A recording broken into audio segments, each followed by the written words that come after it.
नमस्कार दोस्तों, रोमा की आवाज में आपका स्वागत है। आज की हमारी कहानी का नाम है बोझ। दिल्ली की चमचमाती ऊंची इमारतों में से एक के 7वें माले पर राम का घर था। बाहर से देखने में यह घर किसी बड़े आदमी का आशियाना लगता था। चमकदार कांच की खिड़कियां, नीचे खड़ी चमचमाती गाड़ियां और चौकीदार का सलाम ठोकता हुआ अंदाज। लेकिन घर के अंदर की कहानी बिल्कुल उलट थी। एक कोने में दीवार से सटी पुरानी सी खटिया पर शांति जी राम की वृद्ध मां करा रही थीं। उनकी सांसें भारी थीं, जैसे हर सांस के साथ जिंदगी का एक टुकड़ा बाहर निकल रहा हो। बुखार ने उनके शरीर को आग की तरह जला दिया था और कमजोरी ऐसी कि वह खटिया से हिल भी नहीं पा रही थीं। उनका चेहरा पीड़ा से सिकुड़ा हुआ था और आंखें धुंधली, लेकिन फिर भी बार बार दरवाजे की ओर उठ रही थीं। वहां से उन्हें अपने बड़े बेटे राम के आने की उम्मीद थी। राम, मेरा बेटा कब आएगा? शांति जी की आवाज इतनी कमजोर थी कि वह हवा में कहीं खो सी जाती थी, लेकिन उसमें एक माँ की आस थी। वह आस जो एक माँ को अपने बेटे से हमेशा रहती है, चाहे वह बेटा कितना भी बदल जाए।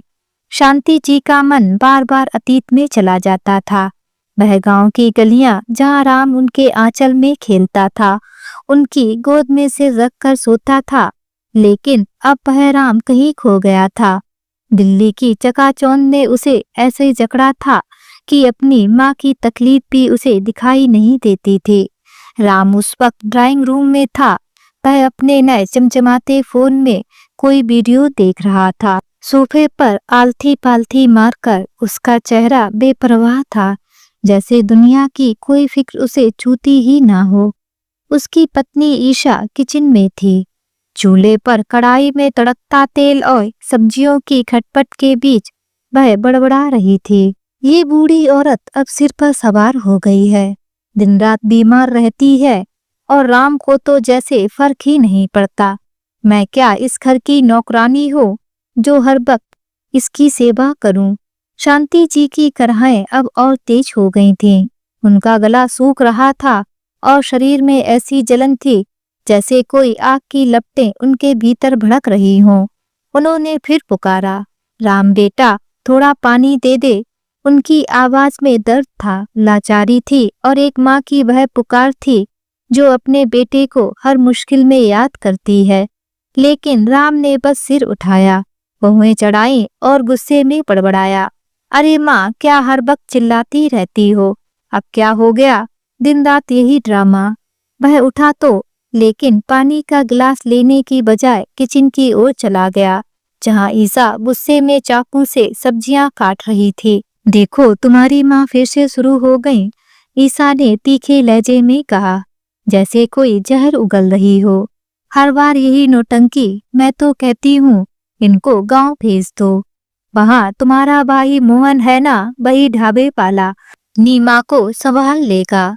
हमें यहाँ क्या जरूरत है इस बीमारी का बोझ ढोने की? पहले ही मेरे सिर पर ऑफिस, घर और ऊपर से ये रोज का रोना धोना। राम ने बेपरवाही से कंधे उचकाए, जैसे बात कोई छोटी मोटी हो। हाँ यार, मैं भी यही सोच रहा हूँ। मोहन को फोन कर दूंगा, वो माँ को ले जाए। वैसे भी ऑफिस में इतना टेंशन है, मीटिंग्स हैं, प्रोजेक्ट हैं, ऊपर से रोज का बीमारी का ड्रामा। मैं क्या कोई डॉक्टर हूँ जो हर वक्त इनके पीछे पड़ा रहूं? शांति जी ने ये बातें सुन ली। उनका दिल जैसे किसी ने चाकू से चीर दिया हो। उनकी आंखें जो पहले उम्मीद से चमक रही थीं, अब आंसुओं से भर गई थीं। वह कुछ बोलना चाहती थीं, लेकिन गले में जैसे कुछ अटक गया था। उन्होंने फिर राम को पुकारने की हिम्मत नहीं की। उनकी नजरें अब भी दरवाजे पर थीं, लेकिन अब उनमें उम्मीद की जगह गहरी निराशा थी। वह सोच रही थी, मेरा राम, मेरा लाडला, क्या वह इतना बेरहम हो गया? क्या उसे अपनी माँ की तकलीफ का जरा भी एहसास नहीं? ईशा किचन से बाहर आई और शांति जी की खटिया के पास खड़ी हो गई। उसने ताने भरे लहजे में कहा, माँ जी, आप भी ना हर वक्त बीमार रहती हैं हमारा तो जीना हराम कर दिया। गांव में तो आप ढाबे पर काम करती थीं, वहां की हवा पानी आपको सूट करता था। यहाँ दिल्ली में तो बस हमें तंग करने के लिए बीमार पड़ती हैं। क्या जरूरत थी यहाँ आने की? वहां मोहन के साथ रहती तो कम से कम हमें तो चैन मिलता। शांति जी की आंखें बंद हो गईं, उनके गालों पर आंसू लुढ़क रहे थे, लेकिन वह चुप रहीं। वह अपने छोटे बेटे मोहन को याद करने लगी। गांव में मोहन ने उन्हें कितने प्यार से रखा था। वह सुबह ढाबे पर जाता और शाम को लौटकर उनकी गोद में सिर रखकर अपनी सारी बातें सुनाता। लेकिन राम ने जब दिल्ली बुलाया तो शांति जी को लगा कि उनका बड़ा बेटा उनका सहारा बनेगा। उन्होंने मोहन को मना कर दिया और दिल्ली आ गईं। लेकिन यहाँ तो उन्हें सिर्फ ताने, तिरस्कार और उपेक्षा मिली। राम ने फोन रखा और चिल्लाया, माँ अब बस करो, चुप हो जाओ, मुझे एक मीटिंग के लिए तैयार होना है। हर बार यही तमाशा। वह बाथरूम की ओर चला गया, बिना यह देखे कि उसकी माँ की हालत कितनी खराब थी। उसकी आवाज में ना तो प्यार था ना सहानुभूति, बस एक ठंडी बेपरवाही थी, जैसे शांति जी कोई अनजान औरत हो जो उसके घर में बोझ बनकर पड़ी हो। ईसा ने भी शांति जी पर एक तिरछी नजर डाली और वापस किचन में चली गई। उसकी बड़बड़ाहट अभी भी जारी थी। पता नहीं कब तक ये ड्रामा चलेगा। मैं तो कहती हूँ इसे किसी सरकारी अस्पताल में भर्ती कर दो, वहीं पड़ी रहे। हमें क्या जरूरत है इसकी बीमारी का खर्चा उठाने की। शांति जी की सांसें अब और भारी हो रही थीं। उनका शरीर जल रहा था, लेकिन उनका दिल उससे भी ज्यादा जल रहा था। उनकी आंखें अब भी दरवाजे पर टिकी थीं, लेकिन अब वहां कोई उम्मीद नहीं थी। वह सोच रही थी, क्या मेरा बेटा इतना बेरहम हो गया? मैंने उसे जन्म दिया, पाला पढ़ाया और आज वह मुझे बोझ समझता है। उनके मन में गांव की यादें तैर रही थीं। वह ढाबा जहां वह और मोहन मिलकर काम करते थे, वह गांव की गलियां जहां राम और मोहन साथ खेलते थे। लेकिन अब सब कुछ जैसे एक बुरा सपना बन गया था। शांति जी ने एक बार फिर हिम्मत जुटाई। उन्होंने अपनी सारी ताकत लगाकर पुकारा, राम बेटा, मेरी तबीयत बहुत खराब है, एक बार डॉक्टर को बुला दे। लेकिन उनकी आवाज इतनी कमजोर थी कि वह राम तक नहीं पहुंची। वह खटिया पर पड़ी तड़प रही थी और उनकी आंखों से आंसू रुकने का नाम नहीं ले रहे थे। राम बाथरूम से निकला, अपने बालों को जेल लगाते हुए। उसने शांति जी की ओर देखा भी नहीं। वह अपने कमरे में चला गया, जहां उसने अपने महंगे सूट को इस्त्री करना शुरू किया। उसका चेहरा बेपरवाह था, जैसे उसकी माँ की तकलीफ से उसका कोई वास्ता ही ना हो। वह बड़बड़ाया, यार ये माँ भी ना हर बार बीमार पड़ जाती हैं। अब मैं क्या हर वक्त इनके पीछे पड़ा रहूं? मोहन को बोलना पड़ेगा, वो माँ को गांव ले जाए। मैं तो अब और नहीं झेल सकता। शांति जी की हालत और बिगड़ रही थी। उनका बुखार बढ़ता जा रहा था और सांसें इतनी भारी कि हर सांस के साथ उनकी छाती में दर्द उठता था। लेकिन उससे भी ज्यादा दर्द उनके दिल में था। वह अपने बेटे की बेपरवाही को देखकर टूट चुकी थीं। उनकी आंखें अब धीरे धीरे बंद हो रही थीं, लेकिन उनके होंठ अभी राम का नाम पुकार रहे थे। वह सोच रही थी, शायद मेरा बेटा एक बार मेरे पास आ जाए, शायद वह मेरी तकलीफ देख ले। लेकिन क्या वह अब भी मेरा बेटा है? राम ने अपने भाई को फोन लगाया और अपने भाई मोहन से बोला, मोहन, माँ की तबीयत ठीक नहीं है और मेरे पास इतना टाइम नहीं है कि मैं इन्हें लेकर डॉक्टर को दिखा सकूं, और अभी मेरे पास पैसे की भी किल्लत है, तो तुम यहाँ आकर उनको ले जाओ। हो सकता है शहर की हवा उन्हें सूट नहीं कर रही हो, क्योंकि वह गांव में रहने की आदी हैं। और इतना बोलकर उसने फोन रख दिया। इधर मोहन ने जैसे ही सुना कि उसकी माँ बीमार है तो वह उनको लेने शहर आ गया, और अपनी माँ की ऐसी हालत देखकर उसको तो कुछ समझ में ही नहीं आ रहा था कि वह क्या करे। वह जैसे तैसे अपनी माँ को गांव ले गया। वहां अपनी माँ की उसने जी तोड़ सेवा की और अपनी माँ को फिर से सही कर लिया। लेकिन शांति जी का मन अभी भी अपने बेटे राम के लिए धड़कता था। वह सोच रही थी कि उनकी परवरिश में कहाँ कमी रह गई जो उनके बेटे ने उनके साथ ऐसा किया। गांव की तंग गलियों में शांति जी का छोटा सा घर बसा था। मिट्टी की दीवारें जिन पर बारिश की बूंदों ने धब्बे छोड़ दिए थे और खपरेल की छत जो हर बरसात में टपकने की धमकी देती थी। घर के सामने छोटा सा आंगन था जहां सुबह सुबह शांति जी तुलसी के पौधे को पानी देती थीं और सूरज की किरणों में बैठकर चाय की चुस्कियां लेती थीं। यही वह घर था जहां शांति जी ने अपने पति रमाकांत जी और दोनों बेटे राम और मोहन के साथ खुशहाल जिंदगी बिताई थी। आंगन में बच्चों की हंसी, रमाकांत जी की गहरी आवाज और शांति जी की रसोई से उठती पराठों की खुशबू, यह सब इस घर की पहचान थे। लेकिन अब वह खुशहाली सिर्फ यादों में सिमट चुकी थी। रमाकांत जी की अचानक मृत्यु ने परिवार को तोड़ दिया था। एक सड़क हादसे ने उन्हें छीन लिया और शांति जी, राम और मोहन पर दुखों का पहाड़ टूट पड़ा। राम उस वक्त 12वीं में था, मेहनती और आज्ञाकारी। मोहन 10वीं में था, नटखट और कमजोर, लेकिन उसकी शरारतें सबका दिल जीत लेती थीं। रमाकांत जी के किराने की दुकान जो गांव के चौक पर थी अब बंद हो चुकी थी। परिवार के पास आय का कोई साधन नहीं बचा था। शांति जी के पास कुछ गहने थे लेकिन वे भी राम की पढ़ाई के लिए बेचने पड़ रहे थे। एक रात शांति जी ने आंगन में चारपाई बिछाई और दोनों बेटों को अपने पास बुलाया। चांदनी रात थी और तारे आसमान में चमक रहे थे। शांति जी की आवाज गंभीर थी, राम, मोहन, अब हमें कुछ करना होगा। तुम्हारे पिताजी हमें छोड़ गए लेकिन हमें हिम्मत नहीं हारनी। राम, तू पढ़ाई में अच्छा है, तू दिल्ली जाकर अपनी पढ़ाई पूरी कर। मोहन, तू मेरे साथ गांव में रहे, हम दोनों मिलकर घर चलाएंगे। राम ने सिर झुकाकर कहा, माँ, मैं वादा करता हूँ मैं पढ़ाई पूरी करके अच्छी नौकरी करूँगा, तुम दोनों को अपने साथ रखूंगा। उसकी आंखों में सपने थे और शांति जी को उस पर गर्व था। मोहन ने हंसकर कहा, माँ, तू चिंता मत कर, मैं तेरे साथ हूँ। चाहे ढाबा खोलना पड़े, चाहे खेत में काम करना पड़े, मैं सब करूँगा। शांति जी ने मोहन के सिर पर हाथ फेरा लेकिन उनकी आंखों में चिंता थी। मोहन नटखट था और उन्हें डर था कि वह जिम्मेदारी संभाल पाएगा या नहीं। राम कुछ दिनों बाद दिल्ली के लिए निकल गया। शांति जी और मोहन ने उसे स्टेशन पर विदाई दी। राम ने माँ के पैर छुए और कहा, माँ, मैं तुम्हें निराश नहीं करूँगा। मोहन ने उसे गले लगाया और मजाक में कहा, भैया, दिल्ली में बड़ा आदमी बन जा लेकिन हमें मत भूलना। राम ने हंसकर जवाब दिया, मोहन, तू माँ का ख्याल रख, मैं जल्दी लौटूंगा।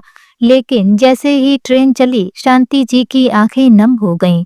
उन्हें नहीं पता था कि राम की यह विदाई सालों की दूरी में बदल जाएगी। मोहन ने गांव में रहकर शांति जी का सहारा बनने का फैसला लिया। वह सिर्फ 17 साल का था लेकिन उसका जोश और हंसी उसे बड़ा बनाती थी। उसने गांव के चौक पर एक छोटा सा ढाबा खोलने का विचार बनाया।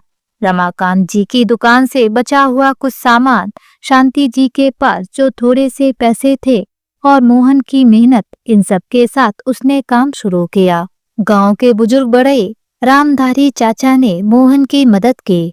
उन्होंने पुरानी टीन की चादरों से एक छोटी सी छत बनाई और लकड़ी की मेजें तैयार की। मोहन ने कुछ प्लास्टिक की कुर्सियां खरीदी और एक साइन बोर्ड बनवाया जिस पर लिखा था, शांति का ढाबा। साइन बोर्ड को देखकर मोहन की छाती गर्व से चौड़ी हो गई। माँ, अब ये ढाबा हमारा नाम रोशन करेगा, उसने उत्साह से कहा। शांति जी ने मुस्कुराकर जवाब दिया, बेटा, मेहनत कर, भगवान सब अच्छा करेंगे। पहला दिन निराशाजनक था। शांति जी ने सुबह जल्दी उठकर आटा गूंथा, दाल बनाई और आलू की सब्जी तैयार की। मोहन ने चाय की केतली चढ़ाई और ढाबे को साफ किया। लेकिन पूरे दिन सिर्फ 2 ग्राहक आए, एक गांव का रिक्शा वाला जो चाय पीकर चला गया और एक राहगीर जिसने आधा पराठा खाया और बाकी छोड़ दिया। दिन के अंत में मोहन ने हिसाब लगाया, कुल कमाई 12 रुपए। वह निराश होकर शांति जी के पास गया। माँ, ये ढाबा नहीं चलेगा, कोई आता ही नहीं। शांति जी ने मोहन को गले लगाया। बेटा, हर काम की शुरुआत मुश्किल होती है, तू हिम्मत मत हार, हम दोनों मिलकर इसे चलाएंगे। उनकी बातों ने मोहन में नई जान फूंकी। अगले दिन वह और जल्दी उठा। उसने ढाबे को साफ किया, मेजों पर रंग बिरंगे कपड़े बिछाए और गांव की सड़कों पर जाकर लोगों को बुलाया। चाचा आइए, माँ के हाथ के पराठे खाइए, दाल ऐसी की उंगलियां चाटते रह जाएंगे। उसकी हंसी और जोश देखकर लोग मुस्कुराने लगे। कुछ लोग जिज्ञासा में ढाबे पर आए और शांति जी के खाने की तारीफ करने लगे। मोहन का दिन अब एक रूटीन में ढल गया था। वह सुबह 4 बजे उठता, गांव के कुएं से पानी भरता और ढाबे की सफाई करता। शांति जी रसोई में खाना बनाते, पराठे, दाल, आलू की सब्जी और कभी कभी बैगन का भरता। मोहन साइकिल पर गांव के बाजार जाता, आटा, दाल, सब्जियां और मसाले खरीदता। पैसे कम पड़ते तो वह उधार मांगता, लेकिन हमेशा समय पर चुका देता। ढाबे पर ग्राहक बढ़ने लगे।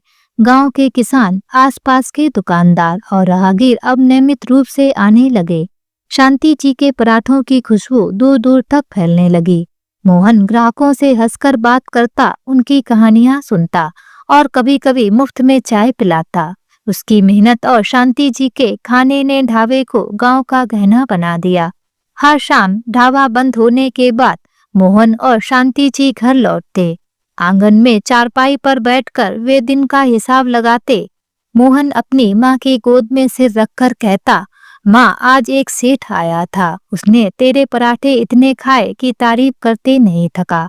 बोला, ऐसा खाना तो दिल्ली के होटलों में भी नहीं मिलता।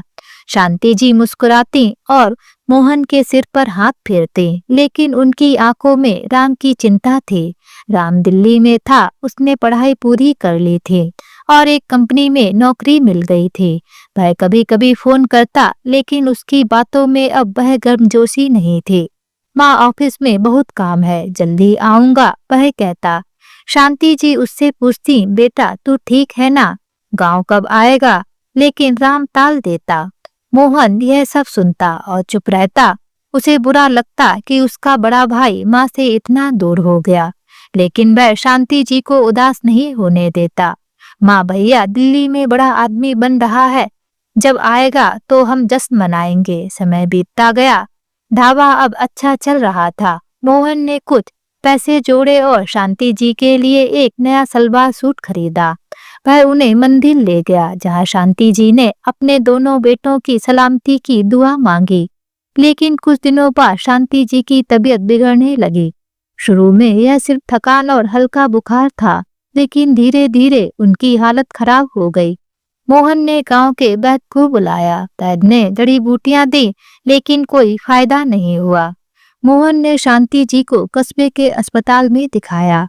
डॉक्टर ने कहा, इनकी हालत गंभीर है, इन्हें बड़े अस्पताल में भर्ती कराना होगा। मोहन का दिल बैठ गया। उसके पास इतने पैसे नहीं थे। इधर दिल्ली की चमचमाती सड़कें, ऊंची ऊंची इमारतें और रंग बिरंगी रोशनी राम के लिए एक नई दुनिया थी।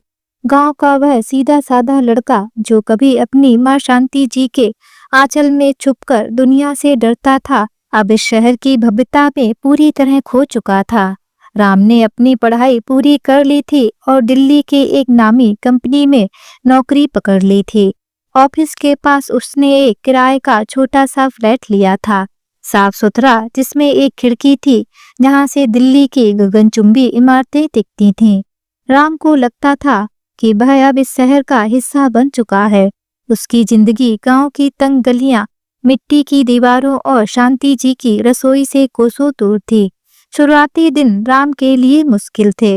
दिल्ली की रफ्तार, ऑफिस की भागदौड़ और अकेलापन उसे परेशान करता था।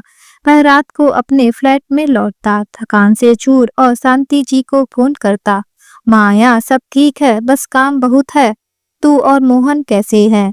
शांति जी उसकी आवाज सुनकर मुस्कुराती और कहती, बेटा तू मेहनत कर, हम यहाँ ठीक है। मोहन ढाबा चला रहा है और मैं उसकी मदद करती हूँ, तू अपने सपनों को पूरा कर। राम उनकी बात सुनकर सुकून महसूस करता, लेकिन जैसे जैसे समय बीता, दिल्ली की चकाचौंध ने उसे बदलना शुरू कर दिया। वह उस सादगी को भूलने लगा जो कभी उसकी पहचान थी। राम का ऑफिस दिल्ली के एक पॉश इलाके में था। चमकदार कांच की इमारत, एयर कंडीशनर केबिन और स्मार्ट सहकर्मी, यह सब उसे किसी सपने जैसा लगता था। वह मेहनत करता, देर रात तक ऑफिस में रुकता और अपने बॉस की तारीफें बटोरता। उसकी मेहनत रंग लाई और जल्दी उसे प्रमोशन मिल गया। अब उसकी तनख्वाह बढ़ गई थी और उसने अपने किराए के फ्लैट को छोड़कर एक बड़ा फ्लैट ले लिया। फ्लैट में नया फर्नीचर था, एक बड़ा टीवी, चमकदार सोफा और एक फ्रिज जो हमेशा कोल्ड ड्रिंक से भरा रहता। राम को लगता था कि वह अब एक बड़ा आदमी बन चुका है। ऑफिस में राम की मुलाकात एक सहकर्मी से हुई। ये लोग शहर के थे, स्मार्ट, स्टाइलिश और बिंदास। वे राम को अपने साथ पब और बार ले जाते। शुरू में राम झिझकता, यार मैंने कभी शराब नहीं पी, गांव में तो ये सब होता ही नहीं था, वह कहता। लेकिन उसके दोस्त हंसते और कहते, अरे राम, ये दिल्ली है, यहाँ जिंदगी जीते हैं, गांव की तरह थोड़े ही काटते हैं, एक पैक मार सब ठीक हो जाएगा। राम ने पहली बार शराब का गिलास थामा। पहला घूंट उसे कड़वा लगा, लेकिन दोस्तों की हंसी और माहौल ने उसे और पीने के लिए उकसाया। धीरे धीरे यह उसकी आदत बन गई। शुक्रवार की रातें अब पब में गुजरने लगी। तेज म्यूजिक, चमकती लाइटें और दोस्तों की हंसी। राम को यह सब भाने लगा। वह अपने गांव की सादगी को भूलने लगा। ऑफिस के बाद वह दोस्तों के साथ बाहर जाता, देर रात लौटता और सुबह फिर ऑफिस के लिए तैयार होता। शांति जी और मोहन को फोन करने का समय अब कम ही मिलता था। जब शांति जी फोन करती तो वह जल्दी जल्दी बात करता। माँ, मैं मीटिंग में हूँ, बाद में बात करता हूँ। शांति जी चुप रहती, लेकिन उनके मन में एक खालीपन भरने लगा। राम का लुक भी बदल गया। उसने अपने गांव वाले कुर्ते पैजामे अलमारी में दबा दिए और जीन्स शर्ट और ब्लेजर पहनने लगा। वह अब दिल्ली का राम था, गांव का राम नहीं। उसके दोस्त उसे कूल ड्यूक कहकर बुलाते और वह इस तारीफ में मगन रहता, लेकिन इस चमक के पीछे वह अपनी जड़ों से दूर होता जा रहा था। ऑफिस में राम की मुलाकात ईशा से हुई। ईशा मार्केटिंग डिपार्टमेंट में काम करती थी। वह स्मार्ट, खूबसूरत और आत्मविश्वासी थी। उसका बोलने का अंदाज, उसकी हंसी और उसका कॉन्फिडेंस राम को आकर्षित करता था। ईशा दिल्ली की थी और उसकी जिंदगी गांव की सादगी से कोसों दूर थी। वह महंगे रेस्टोरेंट में खाना खाती, ब्रांडेड कपड़े पहनती और छुट्टियों में विदेश घूमने जाती। राम उसके सामने खुद को छोटा महसूस करता, लेकिन ईशा की दोस्ती ने उसे एक नया आत्मविश्वास दिया। दोनों की दोस्ती धीरे धीरे प्यार में बदल गई। ऑफिस के बाद वे कॉफी शॉप में लंबी बातें करते, वीकेंड पर मूवी डेट्स पर जाते और एक दूसरे के लिए छोटे छोटे तोहफे लाते। राम ने एक दिन हिम्मत जुटाकर ईशा से अपने दिल की बात कही, ईशा, मैं तुमसे प्यार करता हूँ। मैं गांव का लड़का हूँ, लेकिन तुम्हारे लिए कुछ भी कर सकता हूँ। ईशा ने मुस्कुराकर जवाब दिया, राम, तुम में कुछ खास है, मैं भी तुम्हें पसंद करती हूँ। दोनों ने अपने परिवारों से बात की। शांति जी और मोहन को राम की पसंद पर कोई आपत्ति नहीं थी। शांति जी ने कहा, बेटा, अगर तू खुश है तो मैं भी खुश हूँ। उसे गांव एक बार ले आ, मैं अपनी बहू को देखना चाहती हूँ। ईशा के माता पिता सहमत हो गए। हालांकि उन्हें राम का गांव का बैकग्राउंड थोड़ा खटकता था, फिर भी दोनों की शादी धूमधाम से हुई। शांति जी और मोहन दिल्ली आए और शादी में शामिल हुए। शांति जी ने अपनी बहू को गले लगाया और आशीर्वाद दिया, लेकिन ईशा की ठंडी मुस्कान ने उन्हें थोड़ा असहज कर दिया। मोहन ने मजाक में कहा, भैया, अब तू शादीशुदा आदमी है, भाभी को खुश रखना। राम ने हंसकर जवाब दिया, मोहन, तू बस धावा संभाल, मैं सब संभाल लूंगा। शादी के बाद राम और ईशा अपने नए फ्लैट में शिफ्ट हो गए। फ्लैट आधुनिक था, मॉडर्न फर्नीचर, बड़ी खिड़कियां और दिल्ली की स्काई लाइट का नजारा। ईशा ने घर को अपने हिसाब से सजाया। उसने राम को नए कपड़े खरीदने को कहा ताकि वह शहर के हिसाब से दिखे। राम ने अपने गांव वाले कपड़े छोड़ दिए और पूरी तरह शहर का हो गया। वह अब पहले की तरह शांति जी को फोन नहीं करता था। जब शांति जी फोन करती तो वह जल्दी जल्दी बात करता। माँ, मैं ऑफिस जा रहा हूँ, बाद में बात करूँगा। ईशा को गांव की सादगी पसंद नहीं थी। जब शांति जी ने एक बार कहा, बेटा तुम दोनों गांव आ जाओ, मोहन ढाबे पर तुम्हारे लिए खास खाना बनवाएगा, तो ईशा ने ताने भरे लहजे में जवाब दिया, माँ जी हम दिल्ली में रहते हैं, यहाँ हमारे पास सब कुछ है, गांव में क्या रखा है, वहाँ तो बस धूल और गंदगी है। राम ने ईशा की बात का विरोध नहीं किया, वह चुप रहा और धीरे धीरे उसने गांव जाना बंद कर दिया। शांति जी और मोहन को राम की यह दूरी खटकने लगी। शांति जी हर रात राम को याद करती। वह मोहन से कहती, मोहन तेरा भैया अब फोन भी नहीं करता, क्या वह हमें भूल गया? मोहन उन्हें दिलासा देता, माँ भैया व्यस्त है, वह जल्दी आएगा। लेकिन मोहन का दिल भी टूट रहा था। वह अपने बड़े भाई को बहुत मानता था, लेकिन राम की बेपरवाही उसे चुभ रही थी। समय के साथ शांति जी की तबीयत बिगड़ने लगी। गांव में मोहन उनका ख्याल रखता, लेकिन उनकी हालत गंभीर होती जा रही थी। मोहन ने राम को फोन किया, भैया माँ की तबीयत बहुत खराब है, तू एक बार गांव आ जा। राम ने गुस्से में जवाब दिया, मोहन मेरे पास समय नहीं है, ऑफिस में प्रोजेक्ट का टेंशन है, तू ढाबा चलाता है, कुछ पैसे इकट्ठा कर और माँ का इलाज करा, मैं यहाँ फंसा हुआ हूँ।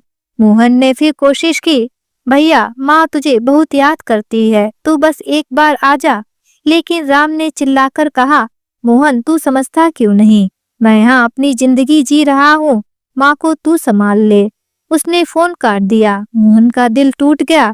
वह शांति जी के पास गया और झूठ बोला, माँ भैया कुछ दिन में आएंगे। शांति जी सब समझ गई थीं। उनकी आंखें नम हो गईं, लेकिन उन्होंने कुछ नहीं कहा। ईशा ने राम की इस बेपरवाही को और हवा दी। वह कहती, राम तुम्हारी माँ और भाई गांव में ही ठीक हैं, उन्हें यहाँ लाने की क्या जरूरत, वे यहाँ की जिंदगी में फिट नहीं होंगे, और वैसे भी हमारी अपनी जिंदगी है, हमें अपने करियर पर फोकस करना चाहिए। राम ने ईशा की बात मान ली। वह अब शांति जी और मोहन से पूरी तरह कट चुका था। फोन पर बातें बंद हो गईं और गांव की यादें उसके लिए एक पुराना सपना बनकर रह गईं। मोहन ने हिम्मत जुटाई और दिल्ली के लिए निकल पड़ा। है राम से मिलकर उसे गांव आने के लिए मनाना चाहता था। ट्रेन का सफर लंबा था और मोहन के पास ज्यादा पैसे नहीं थे। उसने अपने पास बचे हुए कुछ पैसे से टिकट लिया और बाकी पैसे शांति जी की दवाइयों के लिए रखे। दिल्ली पहुंचकर वह सीधा राम के फ्लैट पर गया। दरवाजा ईशा ने खोला। उसने मोहन को ऊपर से नीचे तक देखा। पुराने कपड़े, धूल से सने जूते और थका हुआ चेहरा। उसने ताने भरे लहजे में कहा, अरे ये ढाबे वाला यहाँ क्या करने आया? गांव में तो तेरा ढाबा चल रहा था ना, यहाँ दिल्ली में क्या काम? मोहन ने शांत स्वर में जवाब दिया, भाभी मैं भैया से मिलने आया हूँ, माँ की तबीयत बहुत खराब है। राम घर पर ही था। वह ड्राइंग रूम में सोफे पर लेटा था, अपने फोन में व्यस्त। मोहन को देखकर वह झुंझलाया, मोहन तू यहाँ क्या करने आया? मैंने तो तुझे फोन पर बोल दिया था कि मैं व्यस्त हूँ। मोहन ने गहरी सांस ली और कहा, भैया माँ तुझे बहुत याद करती है, उनकी हालत बहुत खराब है, तू एक बार गांव चल। राम ने गुस्से में चिल्लाया, मोहन तू समझता क्यों नहीं है? मेरे पास समय नहीं है, तू ढाबा चलाता है, कुछ पैसे कमाता है तो माँ का इलाज करा, मैं यहाँ अपनी जिंदगी जी रहा हूँ। ईशा ने भी ताने मारे, हाँ मोहन तू अपने गांव की गंदगी में ही ठीक था, यहाँ दिल्ली में क्या करने आया? अपनी माँ को संभाल नहीं सकता और हमें परेशान करने चला आया। मोहन का दिल टूट गया। उसने आखिरी बार कोशिश की, भैया माँ के लिए नहीं तो मेरे लिए एक बार आ जा। लेकिन राम ने उसे दरवाजे से ही भगा दिया। जा मोहन, मुझे अपनी जिंदगी जीने दे। मोहन चुपचाप सीढ़ियां उतर गया। उसकी आंखें नम थीं, लेकिन उसने अपने आंसुओं को रोक लिया। वह सोच रहा था, माँ को क्या जवाब दूंगा? रास्ते भर उसे राम की ठंडी बातें और ईशा के ताने याद आते रहे। उसने फैसला किया कि वह अब राम की मदद की उम्मीद नहीं करेगा। शांति जी उसकी जिम्मेदारी थी और वह अकेले ही उन्हें बचाएगा। राम की जिंदगी अब पूरी तरह दिल्ली की रंगीन दुनिया में डूब चुकी थी। वह ऑफिस में कम समय देता और दोस्तों के साथ ज्यादा वक्त बिताता। उसकी शराब की लत बढ़ गई थी। वह देर रात तक पब में रहता और सुबह हैंगओवर के साथ ऑफिस आता। उसके बॉस ने उसे कई बार चेतावनी दी, राम तुम्हारा परफॉर्मेंस गिर रहा है, सुधर जाओ वरना नौकरी खतरे में पड़ सकती है। लेकिन राम को फर्क नहीं पड़ता था। वह सोचता मैं तो अब बड़ा आदमी हूँ, ये छोटी छोटी चेतावनियां मेरा कुछ नहीं बिगाड़ सकती। ईशा को भी राम की ये हरकतें खटकने लगी थी। वह कहती राम तुम दिन रात शराब पीते हो, ऑफिस में ध्यान नहीं दे रहे, अगर नौकरी चली गई तो क्या होगा। लेकिन राम उसकी बातों को हंसी में टाल देता। अरे ईशा तू टेंशन मत ले, मैं सब संभाल लूंगा। लेकिन वह कुछ भी नहीं संभाल पा रहा था। उसका ध्यान अब सिर्फ अपनी मस्ती और दोस्तों पर था। उधर गांव में शांति जी की हालत और बिगड़ रही थी। मोहन दिन रात उनकी देखभाल करता, लेकिन वह अकेला पड़ रहा था। उसने राम को कई बार फोन किया, लेकिन हर बार उसे वही जवाब मिला, मोहन मैं व्यस्त हूँ, तू संभाल ले। मोहन का गुस्सा और दुख दोनों बढ़ रहे थे। वह सोचता भैया को माँ की जरा भी फिक्र नहीं, क्या वह इतना बदल गया। राम की बेपरवाही सिर्फ शांति जी और मोहन तक सीमित नहीं थी। वह अपने ऑफिस के सहकर्मियों के साथ भी तीखा व्यवहार करने लगा। एक बार जब उसका दोस्त रोहन, जो ऑफिस में उसका सीनियर था, ने उसे प्रोजेक्ट की डेडलाइन याद दिलाई तो राम ने गुस्से में जवाब दिया, रोहन तू मुझे मत सिखा, मैं जानता हूँ क्या करना है। रोहन ने चुपचाप सिर हिलाया, लेकिन उसकी आंखों में निराशा थी। राम की यह अकड़ धीरे धीरे उसे सबसे दूर कर रही थी। राम को लगता था कि वह अब दिल्ली का हिस्सा है। उसका फ्लैट, उसकी नौकरी और उसकी नई जीवन शैली, ये सब उसे एक ऊंचा दर्जा दे रहे हैं। वह अपने गांव को पिछड़ा समझने लगा था। एक बार जब उसके ऑफिस के एक सहकर्मी ने उससे उसके गांव के बारे में पूछा तो राम ने हंसकर जवाब दिया, अरे वहाँ क्या रखा है, मिट्टी के घर, कुएं का पानी और ढाबे का खाना, मैं तो अब दिल्ली का हूँ। सहकर्मी ने हंसकर बात टाल दी, लेकिन राम की बातों में एक अजीब सी कड़वाहट थी। वह शांति जी की सादगी और मोहन की मेहनत को कमतर समझने लगा। जब मोहन ने उसे फोन पर ढाबे की सफलता के बारे में बताया तो राम ने बेपरवाही से जवाब दिया, मोहन तू बस ढाबा ही चलाएगा, दिल्ली आ कुछ बड़ा कर। मोहन ने चुपचाप जवाब दिया, भैया माँ के साथ ढाबा चलाना मेरे लिए सबसे बड़ा काम है। लेकिन राम ने उसकी बात को हल्के से लिया।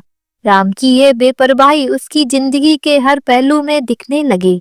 वह ऑफिस में मीटिंग में देर से पहुंचता, प्रोजेक्ट्स अधूरे छोड़ता और अपने बॉस की सलाह को अनसुना करता।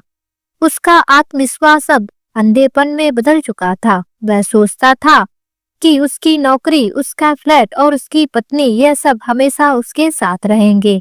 लेकिन वह नहीं जानता था कि यह चमकदार दुनिया जल्द ही उसे अंधेरे में ढकेलने वाली थी। इधर अपने बड़े भाई और भाभी से बेइज्जत होने के बाद मोहन की आंखों में आंसू थे, लेकिन उसका चेहरा पत्थर की तरह सख्त था।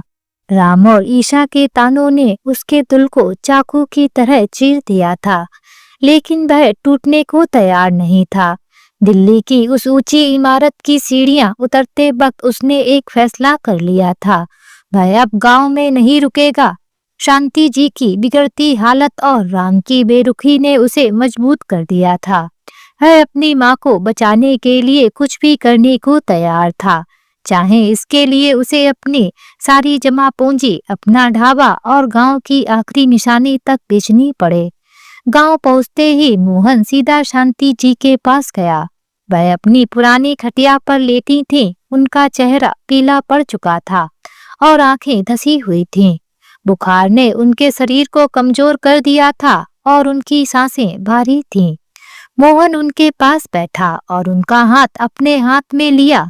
माँ तू चिंता मत कर, मैं हूँ तेरे साथ, शांति जी ने कमजोर आवाज में पूछा। राम वह कब आएगा? मोहन का गला रूंध गया। उसने झूठ बोला, माँ भैया कुछ दिन में आएंगे, अभी वह काम में व्यस्त हैं। शांति जी चुप रहीं। उनकी आंखों में एक गहरी उदासी थी, लेकिन उन्होंने कुछ नहीं कहा। मोहन समझ गया कि माँ सब जान चुकी हैं। अपनी माँ की अपने भाई के प्रति जिज्ञासा देखकर मोहन ने अपने आत्मसम्मान को दरकिनार करते हुए एक आखिरी उम्मीद से एक बार फिर उसने राम को फोन किया। भैया, माँ की तबीयत बहुत खराब है, तू गाँव आ जा। राम ने गुस्से में जवाब दिया, मोहन मेरे पास समय नहीं है। तू ढाबा चलाता है, पैसे जुटा और माँ का इलाज करा। मैं यहाँ व्यस्त हूँ। मोहन ने फिर कोशिश की, भैया माँ तुझे बहुत याद करती है। लेकिन राम ने फोन काट दिया। मोहन का दिल टूट गया। माँ को क्या जवाब दूंगा, वह सोचता।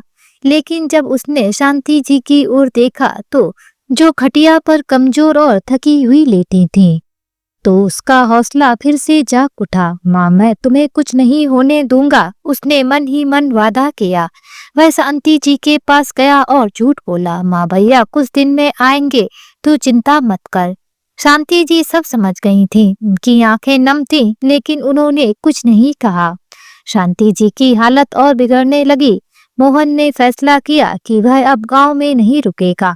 उसने उसी रात फैसला कर लिया कि वह शांति जी को दिल्ली ले जाएगा। गांव के छोटे से अस्पताल और वैद्य की जड़ी बूटियां अब काम नहीं कर रही थीं। शांति जी को अच्छे इलाज की जरूरत थी और वह इलाज सिर्फ दिल्ली में मिल सकता था। अगले दिन मोहन ने गांव के बड़े बुजुर्गों को बुलाया। उसने कहा, चाचा ताऊ, मुझे माँ को दिल्ली ले जाना है। उनकी तबीयत बहुत खराब है। इसके लिए मुझे ढाबा और जमीन बेचनी होगी। गांव वालों ने मोहन की हिम्मत की तारीफ की, लेकिन साथ ही चिंता भी जताई। मोहन, दिल्ली बड़ा शहर है, वहाँ तू अकेला क्या करेगा? और राम, वह क्यों नहीं आया? मोहन ने सिर्फ इतना कहा, माँ मेरी जिम्मेदारी है, मैं सब संभाल लूंगा। मोहन ने शांति का ढाबा बेच दिया। वह ढाबा जिसे उसने और शांति जी ने दिन रात मेहनत करके खड़ा किया था, अब किसी और का हो गया। ढाबे का साइन बोर्ड उतारते वक्त मोहन की आंखें नम हो गईं। उसने याद किया कि कैसे वह और शांति जी हर शाम ढाबे पर ग्राहकों की तारीफें सुनते थे, लेकिन अब वह साइन बोर्ड धूल में लिपटा एक कोने में पड़ा था। इसके बाद मोहन ने गांव की छोटी सी जमीन जो रमाकांत जी ने परिवार के लिए छोड़ी थी, उसे भी बेच दिया। सारे पैसे इकट्ठा करके उसने एक छोटा सा थैला पैक किया। उसमें शांति जी की कुछ साड़ियां, उनकी दवाइयां और थोड़े से कपड़े थे। गांव वालों ने विदाई दी। रामधारी चाचा ने मोहन को गले लगाया और कहा, बेटा तू अपनी माँ का सच्चा बेटा है, भगवान तेरे साथ है। मोहन ने चाचा के पैर छुए और शांति जी को लेकर ट्रेन पकड़ने के लिए स्टेशन को निकल पड़ा। गांव की गलियां, वह आंगन और वह मिट्टी का घर अब पीछे छूट रहा था। मोहन ने पलटकर आखिरी बार अपने घर को देखा और मन ही मन कहा, माँ मैं तुम्हें ठीक करके फिर से नया ढाबा बनाऊंगा। ट्रेन का सफर लंबा और थकाऊ था।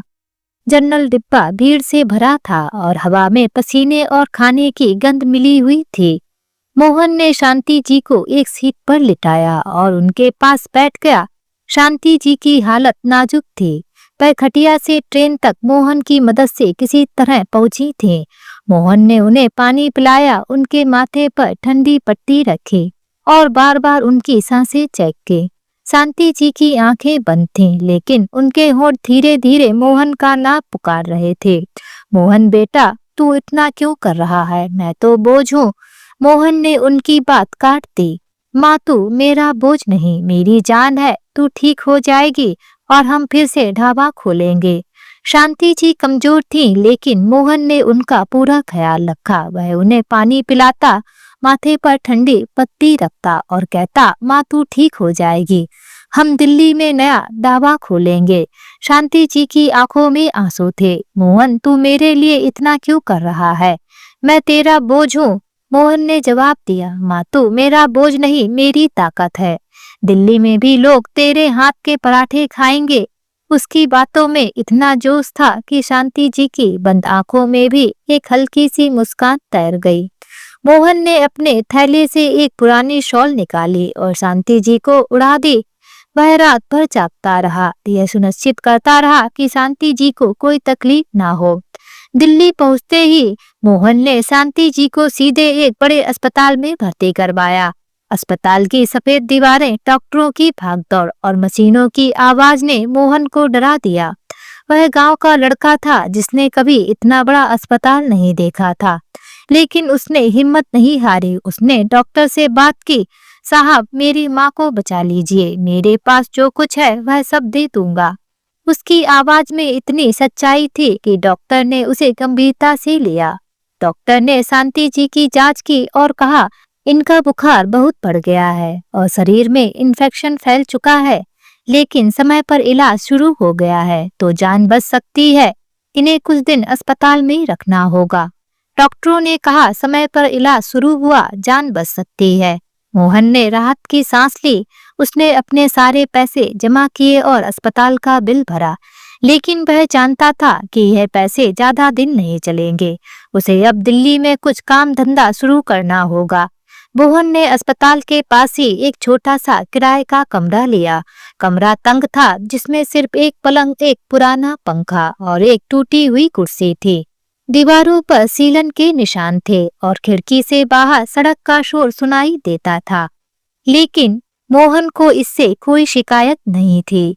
वह हर सुबह अस्पताल जाता, शांति जी की देखभाल करता और फिर काम की तलाश में निकल पड़ता। दिल्ली की सड़कें, भीड़ और शोर उसे परेशान करते, लेकिन वह रुकता नहीं और दिल्ली की सड़कों पर नई जिंदगी शुरू करने की ठान ली। उसने कई जगह नौकरी के लिए पूछा, रेस्टोरेंट, दुकानें और यहाँ तक कि निर्माण स्थल, लेकिन कहीं से भी जवाब नहीं मिला। लोग उसकी गांव की बोली और सादे कपड़ों को देखकर उसे गंभीरता से नहीं लेते थे। एक दिन मोहन दिल्ली के एक व्यस्त चौराहे के पास से गुजर रहा था। वहां सड़क के किनारे कई छोटे छोटे ढाबे और ठेले थे। मोहन ने सोचा, यही तो मेरी दुनिया है। गांव में ढाबा चलाया तो दिल्ली में क्यों नहीं। उसने अपने पास बचे थोड़े से पैसों से एक छोटा सा ठेला किराए पर लिया। उसने पुराने बर्तन, एक छोटा चूल्हा और कुछ जरूरी सामान खरीदा। ठेले को साफ करके उसने एक साइन बोर्ड बनाया जिस पर लिखा था, शांति का ढाबा। साइन बोर्ड को देखकर मोहन की आंखें चमक उठी। उसे लगा कि वह फिर से गांव में है, जहां उसने और शांति जी ने शांति का ढाबा शुरू किया था। पहला दिन मुश्किल था। मोहन ने सुबह जल्दी उठकर चाय बनाई, पराठे सेके और दाल तैयार की। उसने ठेले को रंग बिरंगे कपड़ों से सजाया और राहगीर को बुलाया, भैया चाय पियेंगे, पराठे खाएंगे, माँ के हाथ का स्वाद है। लेकिन दिल्ली की भीड़ में उसका छोटा सा ठेला कहीं खो सा गया था। दिन के अंत में सिर्फ 3 ग्राहक आए और कमाई इतनी थी कि बामुश्किल ठेले का किराया निकल पाया। मोहन निराश होकर बैठ गया। उसे गांव की याद आई, जहां हर ग्राहक उसका नाम जानता था। तभी एक ट्रक ड्राइवर उसके ठेले के पास रुका। भाई चाय मिलेगी? उसने पूछा। मोहन ने तुरंत चाय बनाई और उसे पराठे के साथ परोसा। ड्राइवर ने खाना खाया और तारीफ की, वाह भाई, ऐसा खाना तो गांव में मिलता है, कल फिर आऊंगा। उसकी तारीफ मोहन के लिए उम्मीद की किरण बन गई। अगले दिन वह और मेहनत से काम में जुट गया। उसने अपने ठेले को और सजाया और ग्राहकों से हंसकर बात करने लगा। धीरे धीरे लोग उसके ठेले पर रुकने लगे। ट्रक ड्राइवर, रिक्शा वाले और पास के ऑफिस के कर्मचारी उसके नियमित ग्राहक बन गए। मोहन का खाना, जो गांव की सादगी और शांति जी की रेसिपी से बना था, लोगों के दिल को छूने लगा। शांति जी की तबीयत में धीरे धीरे सुधार होने लगा। डॉक्टरों ने बताया कि इन्फेक्शन कम हो रहा है और उनकी कमजोरी भी धीरे धीरे दूर होगी। मोहन हर शाम अस्पताल जाता और शांति जी के साथ समय बिताता।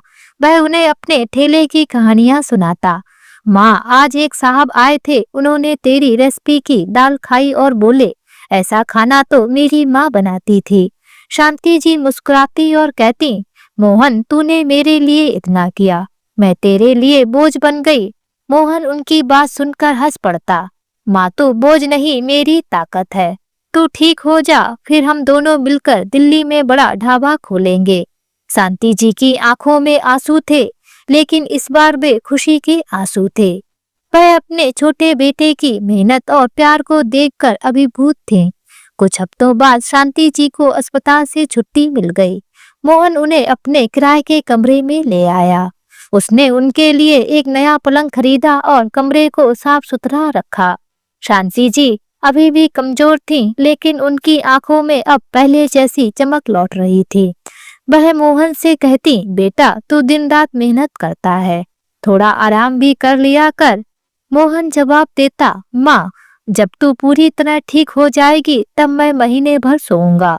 मोहन का ठेला अब अच्छा चलने लगा था, उसकी कमाई बढ़ रही थी और उसने कुछ पैसे जोड़ लिए थे।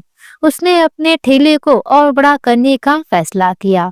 उसने पास के एक छोटी सी दुकान को किराए पर लिया और उसे ढाबे में तब्दील कर दिया। दुकान छोटी थी, लेकिन मोहन ने उसे अपने गांव के ढाबे की तरह सजाया। दीवार पर भगवान गणेश जी की तस्वीर, लकड़ी की मेजें और प्लास्टिक की कुर्सियां। साइन बोर्ड पर अब भी लिखा था, शांति का ढाबा। नए ढाबे की शुरुआत शानदार रही। मोहन के पुराने ग्राहक उसके साथ आए और नए ग्राहक भी जुड़ने लगे। उसका खाना जो सादगी और प्यार से बना था, दिल्ली की भीड़ में अपनी जगह बना रहा था। मोहन अब सुबह से रात तक काम करता। वह चाय बनाता, पराठे सेकता और ग्राहकों से हंसकर बात करता। उसकी हंसी और मेहनत देखकर लोग कहते, मोहन तू तो गांव का हीरो है। मोहन ने अपने ढाबे में शांति जी की रेसिपी को और बेहतर किया। उसने दाल में मसाले डाले जो शांति जी उसे सिखाती थी और पराठों को और क्रिस्पी बनाया। एक दिन एक ऑफिस कर्मचारी ने उससे कहा, मोहन तेरा ढाबा तो दिल्ली के 5 स्टार होटल को टक्कर देता है। मोहन ने हंसकर जवाब दिया, भैया ये माँ का प्यार है, होटल में ये स्वाद कहाँ। मोहन ने कई बार राम को फोन किया ताकि वह शांति जी से मिलने आए, लेकिन हर बार उसे वही जवाब मिला, मोहन मैं व्यस्त हूँ। राम अब पूरी तरह अपनी दुनिया में खो चुका था। उसकी जिंदगी बार, पब और ऑफिस की भागदौड़ तक सिमट गई थी। शांति जी को उसकी बेरुखी का गम था, लेकिन वह मोहन के सामने कभी जाहिर नहीं करती थी। वह कहती, मोहन राम अपनी जिंदगी में खुश है, हमें उसकी चिंता नहीं करनी चाहिए। लेकिन मोहन का मन नहीं मानता था। वह सोचता, भैया को माँ की तकलीफ क्यों नहीं दिखती, क्या वह इतना बदल गया। उसने एक बार फिर राम को फोन किया, भैया माँ अब ठीक हो रही है, तू एक बार उनसे मिलने आ जा। लेकिन राम ने गुस्से में जवाब दिया, मोहन तू बार बार परेशान क्यों करता है, माँ ठीक है तो तू संभाल ले, मुझे यहाँ अपनी जिंदगी देखनी है। मोहन ने फोन रख दिया। उसका दिल भारी था, लेकिन उसने अपने दुख को दबा लिया। वह जानता था कि उसकी असली जिम्मेदारी शांति जी है। मोहन ने अपने दुख को अपनी मेहनत में डुबो दिया। वह दिन रात ढाबे पर काम करता और हर कमाई का एक हिस्सा शांति जी की दवाइयों और घर के खर्चों के लिए रखता। उसने शांति जी के लिए एक नया सलवार सूट खरीदा और उन्हें मंदिर ले गया। शांति जी ने भगवान से सिर्फ इतनी दुआ मांगी, मेरे दोनों बेटों को सुख दे और मेरे राम को सही रास्ता दिखा। मोहन ने यह सुना और चुपके से अपनी आंखें पोंछ लीं। दिल्ली की रंग बिरंगी रोशनी जो कभी राम के सपनों को चमकाती थी, अब उसे निगल रही थी। वह गांव का सीधा साधा लड़का जो अपनी माँ शांति जी और छोटे भाई मोहन के लिए जान देता था, अब एक ऐसे भंवर में फंस चुका था जहां से निकलना मुश्किल था। उसकी जिंदगी अब ऑफिस की भागदौड़, बार की रंगीन रातों और पत्नी ईसा की बढ़ती नाराजगी के बीच सिमट चुकी थी। राम जो कभी शांति जी की आंखों का तारा था, अब उनकी आंखों में सिर्फ उदासी बनकर रह गया था। राम का फ्लैट जो कभी उसकी सफलता का प्रतीक था, अब एक खाली खोल सा लगता था। चमकदार फर्नीचर, बड़ा टीवी और महंगा सोफा, सब कुछ वैसा ही था, लेकिन उसमें अब वह गर्मजोशी नहीं थी जो पहले हुआ करती थी। ईशा और राम की शादी जो कभी प्यार और विश्वास की मिसाल थी, अब दरारों से भरी थी। राम की बेपरवाही और उसकी नई आदतें, शराब, देर रात तक पब में समय बिताना और ऑफिस में लापरवाही ईसा के लिए असहनीय हो चुकी थी। राम की जिंदगी अब पूरी तरह दिल्ली की रंगीन रातों के इर्द गिर्द घूम रही थी। शुक्रवार की रातें पब में शुरू होती और सुबह तक चलती। तेज म्यूजिक, चमकती लाइटें और दोस्तों की हंसी, यह सब उसे एक अजीब सा सुकून देता था। वह अपनी माँ की आवाज, मोहन की हंसी और गांव की सादगी को भूल चुका था। उसका नया दोस्तों का ग्रुप, ऑफिस में सहकर्मी और शहर के कुछ बिंदास लोग उसे हर बार और गहरे में ढकेल रहे थे। राम एक और पैक मार उसका दोस्त रोहन, जो ऑफिस में उसका सीनियर था, हंसते हुए कहता, राम जो पहले शराब को हाथ नहीं लगाता था, अब बिना पिए रात अधूरी मानता था। वह हंसता, गिलास उठाता और अपने दोस्तों के साथ ठहाके लगाता। पब की चमक में वह अपनी परेशानियों को भूल जाता। शांति जी की बीमारी, मोहन की पुकार और ईशा की शिकायतें। लेकिन हर रात खत्म होने के बाद जब वह अपने फ्लैट में लौटता तो एक खालीपन उसे घेर लेता। वह बिस्तर पर लेटकर सोचता, ये क्या जिंदगी है, मैं कहाँ जा रहा हूँ। लेकिन सुबह होते ही वह फिर उसी रंगीन दुनिया में खो जाता। राम की शराब की लत बढ़ती जा रही थी। शुरू में वह सिर्फ वीकेंड पर पीता था, लेकिन अब हर शाम उसे गिलास की जरूरत पड़ने लगी। वह ऑफिस से लौटता, सोफे पर बैठता और शराब की बोतल खोल देता। ईशा ने कई बार उसे टोका, राम तुम हर दिन पीते हो, ये आदत छोड़ दो, नहीं तो हमारी जिंदगी बर्बाद हो जाएगी। लेकिन राम उसकी बात को हंसी में टाल देता। ईशा, ये तो बस थोड़ा सा रिलैक्स करने के लिए है, तू टेंशन मत ले। ईशा चुप रहती, लेकिन उसकी आंखों में गुस्सा और निराशा साफ दिखाई देता था। राम का ऑफिस, जो कभी उसकी मेहनत का गवाह था, अब उसकी लापरवाही का साक्षी बन रहा था। वह मीटिंग्स में देर से पहुंचता, प्रोजेक्ट समय पर पूरा नहीं करता और बॉस की डांट को हंसी में टाल देता। उसका आत्मविश्वास अब अहंकार में बदल चुका था। वह सोचता, मैंने इतने साल मेहनत की, अब ये छोटी मोटी गलतियां मेरे करियर का क्या बिगाड़ लेंगी। उसके बॉस मिस्टर शर्मा ने उसे कई बार चेतावनी दी, राम तुम बहुत अच्छे कर्मचारी थे, लेकिन अब तुम्हारा ध्यान काम पर नहीं है। अगर यही हाल रहा तो हमें सख्त कदम उठाने पड़ेंगे। राम जवाब में सिर्फ सिर हिलाता और सोचता, ये लोग बस डराते हैं, मेरी नौकरी को कोई खतरा नहीं।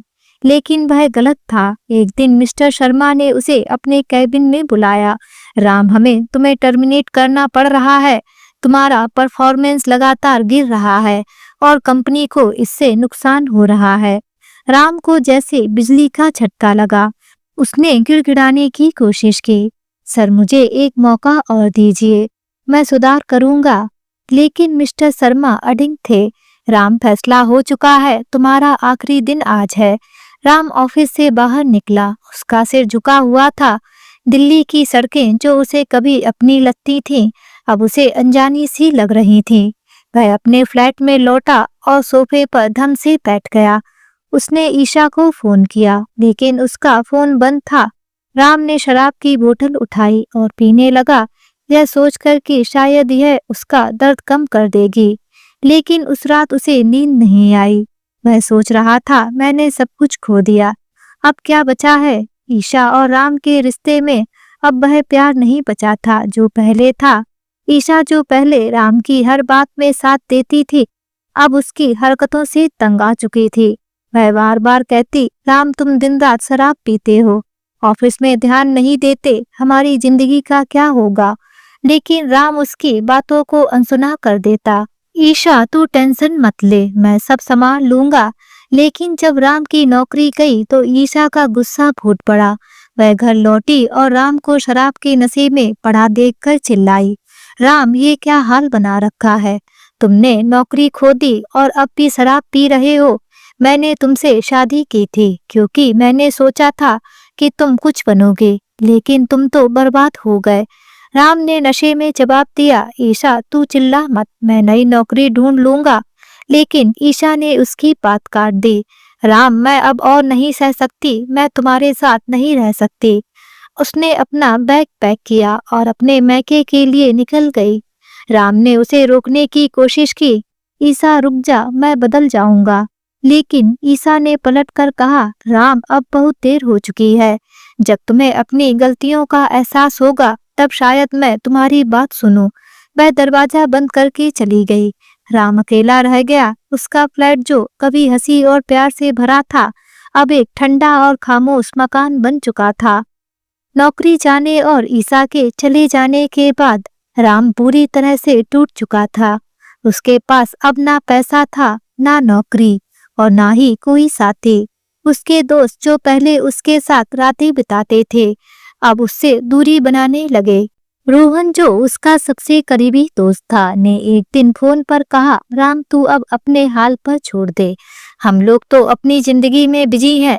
राम ने गुस्से में फोन काट दिया, लेकिन अंदर ही अंदर वह जानता था कि उसने खुद अपनी जिंदगी बर्बाद की है। वह दिन रात शराब में डूबा रहता। उसका फ्लैट अब गंदा और अव्यवस्थित हो चुका था। खाली बोतलें, बिखरे हुए कपड़े और टूटे हुए ग्लास, यह सब उसकी जिंदगी की कहानी बयान कर रहे थे। वह सोफे पर लेटकर पुरानी तस्वीरें देखता। एक तस्वीर में वह, शांति जी और मोहन गांव के आंगन में हंसते हुए थे। राम की आंखें नम हो गईं। उसे अपनी माँ की आवाज याद आई, राम तू मेरी आंखों का तारा है। उसे मोहन की हंसी याद आई, जो उसे हर बार चिढ़ाता था, भैया तू तो बड़ा आदमी बनेगा। राम ने सोचा, मैंने सब कुछ खो दिया। माँ, मोहन, ईशा सब मुझे छोड़कर चले गए। लेकिन फिर उसे एहसास हुआ कि यह सच नहीं था। यह वह था जिसने अपनी माँ और भाई को ठुकराया था। उसने शांति जी की बीमारी को अनदेखा किया, मोहन के अनुरोधों को तुच्छ समझा और ईशा के प्यार को ठोकर मार दी। उसका दिल पश्चाताप से भर गया। एक रात जब वह अपने फ्लैट में अकेला बैठा था, उसने शांति जी की एक पुरानी तस्वीर उठाई। वह तस्वीर गांव के आंगन में खींची गई थी, जहां शांति जी मुस्कुरा रही थीं और राम और मोहन उनके दोनों तरफ खड़े थे। राम की आंखों में आंसू बहने लगे। उसे अपनी हर गलती याद आने लगी। वह दिन जब उसने मोहन को अपमानित किया, वह रात जब उसने शांति जी के फोन को अनसुना किया और वह पल जब उसने ईशा को अपने पास से जाने दिया। उसी रात राम ने हिम्मत जुटाई और शांति जी का पुराना नंबर डायल किया। उसका दिल तेजी से धड़क रहा था। क्या माँ मुझसे बात करेंगी? क्या वह मुझे माफ करेंगी? फोन की घंटी बजी और दूसरी तरफ शांति जी की कमजोर लेकिन प्यारी आवाज आई, राम बेटा तूने फोन किया। राम की आंखों से आंसू बहने लगे। वह बोल नहीं पाया। उसने सिर्फ इतना कहा, माँ मैं बहुत गलत था। शांति जी की आवाज में खुशी थी, लेकिन साथ ही दर्द भी। बेटा तू मेरा लाडला है, मैंने तुझे कभी गलत नहीं माना। तू कहाँ है? सब ठीक है ना? राम ने रोते हुए कहा, माँ मैंने सब खो दिया। नौकरी गई, ईशा चली गई और मैं तुझसे और मोहन से इतना दूर हो गया। मुझे माफ कर दे। शांति जी ने जवाब दिया, बेटा माँ का दिल बड़ा होता है। मैंने तुझे कब का माफ कर दिया। तू दिल्ली में ही है ना? मोहन और मैं भी यही हूँ। तू आजा मेरे पास। राम को विश्वास नहीं हुआ। माँ तुम दिल्ली में हो, मोहन के साथ? शांति जी ने हंसते हुए कहा, हाँ बेटा, मोहन ने मुझे यहाँ लाकर मेरा इलाज करवाया। वह दिन रात मेहनत करता है। तू आ, हम सब फिर से एक साथ होंगे। उन्होंने राम को अपना पता दिया। राम ने फोन रखा। उसकी आंखों में आंसू थे, लेकिन इस बार वे पश्चाताप के साथ साथ उम्मीद के भी थे। वह सोच रहा था, मोहन ने माँ को संभाला जब मैंने उन्हें ठुकरा दिया। मैं कितना स्वार्थी था। उसने फैसला किया कि वह अगली सुबह शांति जी और मोहन से मिलने जाएगा। उस रात राम को नींद नहीं आई। वह अपने फ्लैट की बालकनी में खड़ा होकर दिल्ली की रोशनी भरी सड़कों को देख रहा था। ये वही सड़कें थीं जिन्होंने उसे अपने सपनों की ओर खींचा था, लेकिन अब ये सड़कें उसे खोखली लग रही थीं। उसने सोचा, मैंने क्या पाया? पैसा, शोहरत, दोस्त, सब कुछ तो छूट गया, लेकिन माँ और मोहन अभी भी मेरे लिए है। क्या मैं उनके लायक हूँ?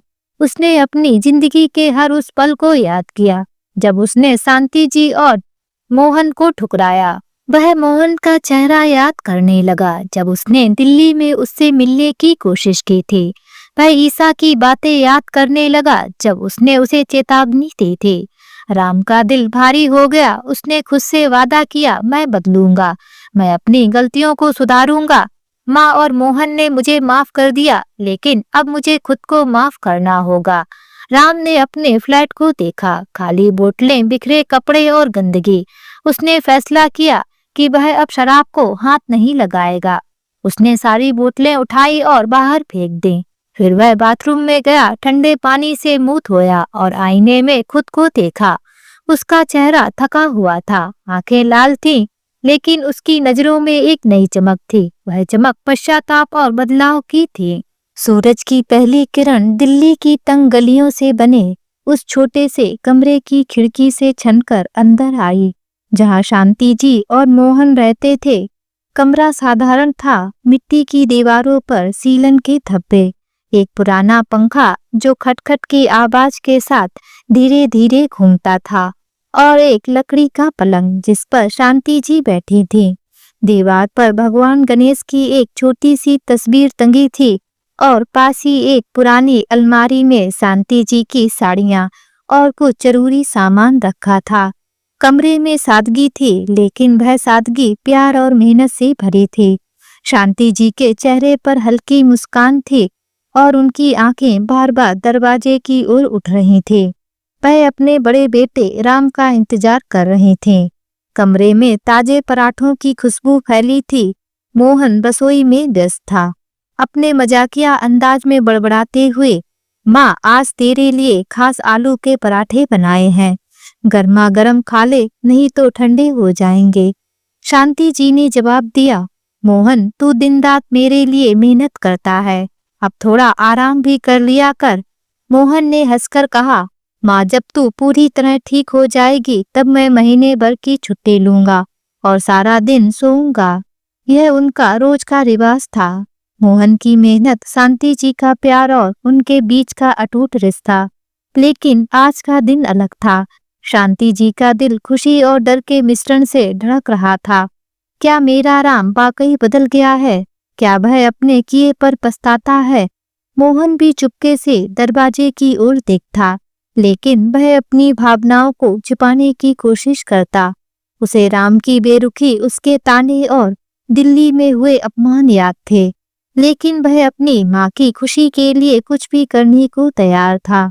राम ने रात को फोन पर वादा किया था कि वह सुबह आएगा। शांति जी और मोहन दोनों को उम्मीद थी, लेकिन उनके मन में एक हल्का सा डर भी था।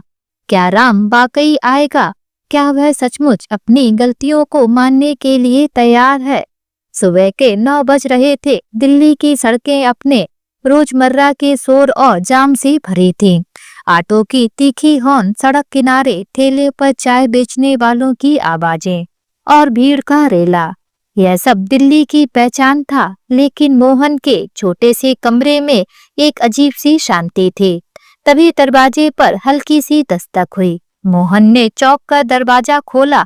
वहां राम खड़ा था।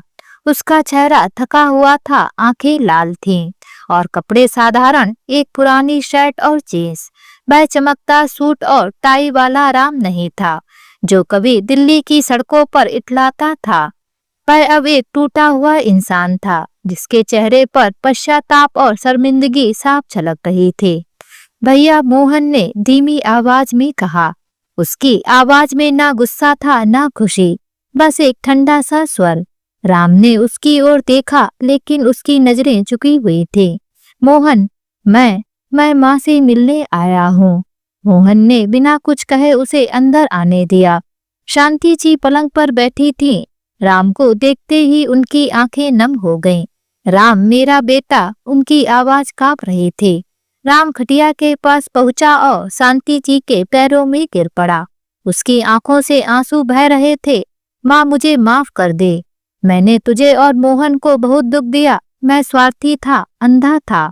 मैंने सब कुछ खो दिया, लेकिन अब मैं समझ गया हूँ। मुझे एक मौका दे माँ। उसकी आवाज में इतना दर्द था कि कमरे का माहौल भारी हो गया। लेकिन शांति जी का चेहरा गंभीर था। वह अपने बेटे को प्यार करती थी, लेकिन उनकी आंखों में एक माँ का दर्द और गुस्सा भी था।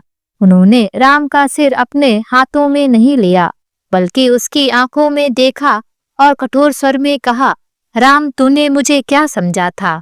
एक बोझ? मैं तेरी माँ हूँ, जिसने तुझे 9 महीने कोख में रखा, जिसने तेरे लिए रातें जागकर काटी, और तूने मुझे क्या दिया? तू मुझे भूल गया, मेरी तकलीफ को अनदेखा किया।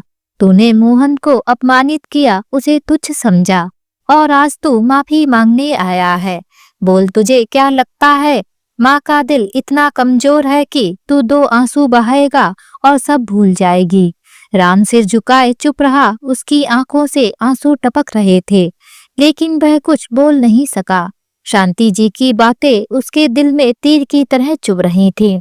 मैंने तुझे पढ़ाया, तुझे दिल्ली भेजा ताकि तू कुछ बन जाए, लेकिन तूने क्या किया? तूने शराब में अपनी जिंदगी डुबा दी, अपनी बीवी को ठुकराया और अपने भाई को नीचा दिखाया।